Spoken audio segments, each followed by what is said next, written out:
Hello and welcome to the Confidence Corner. I am coming to you live today from Marina Del Rey.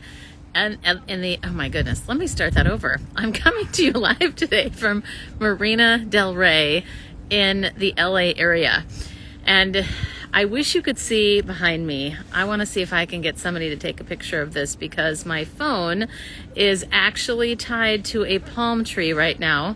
And it's possible that it could fall. So this will probably be a quick show, but this is all around how your voice is powerful. And I'm so grateful to those of you that have joined. I see you and I thank you so much for coming. So let's talk about some of these things. First of all, there's a great reminder that I had not that long ago where, well, not that long ago, it was back in 2020. So maybe in some ways it feels like ancient history. And yet, at the same time, what I noticed, particularly during that year, when a lot of us were on Zoom calls, or in particular, what I want to speak to is the experience of just hearing someone's voice. And when I say just, I mean only hearing someone's voice. And how quickly we make judgments and decide if people are trustworthy or if they are credible. And those things happen so quickly, and they can be adjusted based on your voice.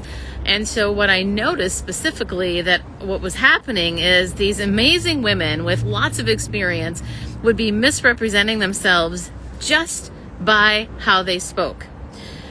And it really struck me. And I thought, I don't want anybody to miss opportunities. So this particular example I remember vividly because it was a woman who is someone that I know very well, and she has 20 plus years of experience and she's an expert in her field. But as soon as she got, and this was in the app Clubhouse, for those of you that aren't familiar, it's a social media app where you come into what they call rooms, similar to LinkedIn audio or Twitter spaces, where you come into these rooms and all you hear are people's voices. And so here, she comes on and she's all hesitant. She says something like, I want to get started. And I thought, who is this person? She doesn't even seem like she is the person that I have known for all of these years and is such an expert. So that really reminded me that we need to take action and use our voices in a way that's really powerful. So I have 3 tips for you, as I promised. The first one is to project your voice. This sounds so simple, and it is simple, but it isn't always easy. This is one of the things that I see a lot with my clients when they are presenting, and then we watch the video back, and so often they say, oh my gosh, I thought I was yelling, and yet, as that's after I've coached them to speak louder, they think that they're projecting, but they're not projecting all that much more. Maybe it's a little bit more. So remember to project your voice, because that is how we show our strength.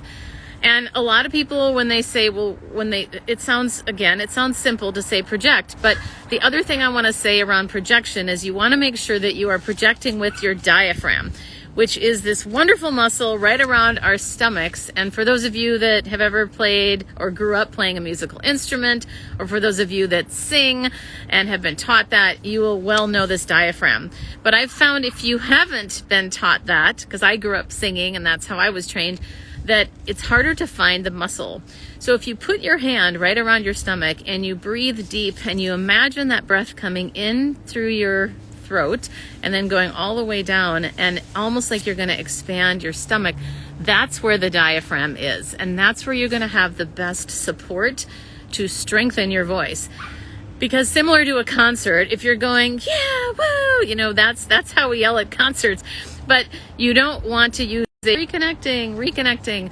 You don't want to have a concert yelling voice in a business setting or a meeting, and you're going to kill your vocal cords after a while. So you want to project from that diaphragm and have that wonderful, rich tone in your voice. And next, that's one, project. Second one is variety. You want to have variety in your voice. Change up your volume, your pitch, and your pace. Sometimes I've noticed, people get so nervous or they feel hesitant that then they speak slower and more calculated. And we have to remember that you want to have that conversational tone with people so that you don't come across as a robot or as if you're staged, because nobody wants to connect with a robot or someone who's staged. You want to be your human self. And then in addition to that, so just diving a little deeper into that, it's changing up the volume, which we've already talked about with projection.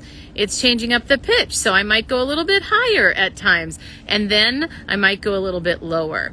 So you're changing up the variety all of the time because that's what you want to have so that people feel really engaged with you. The other component around this vocal variety component is the pause. We've all had filler words, things like ums and ahs and all of that.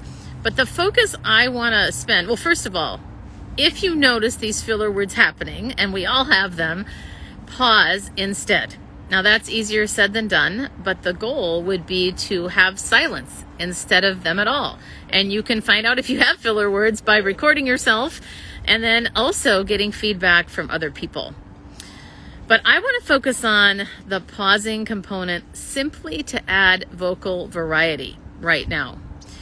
So you can have highs, you can have lows. So again, changing up the volume, the pitch, and the pace. So maybe you're going to speak a little bit faster right now, like I'm doing. Or now I want to really make this point. So I'm going to speak slower and have a little more dramatic pause. It all depends on what you're trying to achieve, but I do know this. People are engaged when there is variety in someone speaking. So that's the second one, variety and pauses. And then the third one is to have a declarative tone. We're probably going to have multiple episodes on this, but I'm amazed at how many women in particular have challenges with what we call upspeak or uptalk. It's a slang term for when you end a statement with a question. And a lot of people do this. When I worked at the Gap many years ago in their corporate office, we actually called it Gap Talk, where we would sound like this, and now this part is a little bit more exaggerated, and most people don't talk too much like that, although some people do. But most of the clients that I work with and the people that I hear, just your everyday business person, often does upspeak in their introduction. And the one place we should know or then have a statement is when we say our name. So for example, I might say, "Hi, I'm Karen Laus, and I'm originally from Minneapolis, but now I live in San Francisco." Versus option 2, "Hi, I'm Karen Laus. I am originally from Minneapolis, but now I live in San Francisco."